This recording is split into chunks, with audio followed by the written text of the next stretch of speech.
பாராட்டுகிறார்கள். நாங்களோ எங்கள் தேவனாகிய கர்த்தருடைய நாமத்தை குறித்து மேன்மை பாராட்டுவோம். அவர்கள் முறிந்து விழுந்தார்கள், நாங்களோ எழுந்து நிமிர்ந்து நிற்கிறோம்.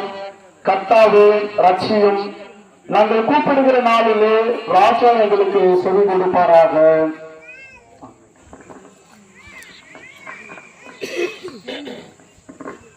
ஆண்டவரும் உலக ரட்சியருமாகிய இயேசு கிறிஸ்துவின் நாமத்தினாலே உங்கள் யாவருக்கும் அன்பின் ஸ்தோத்திரங்களையும் வணக்கத்தையும் அன்போடு கூட நாங்கள் தெரிவித்துக் கொள்கின்றோம்.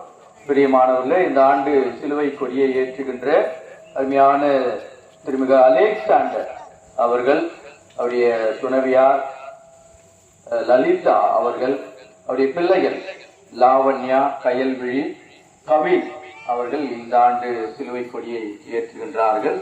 இறைவன் அவர்களோடு கூட இருந்து வருகிறார் என்று சொல்லி இறைவனுக்கு நன்றி படைக்கின்றோம். பிரியமானவர்களே,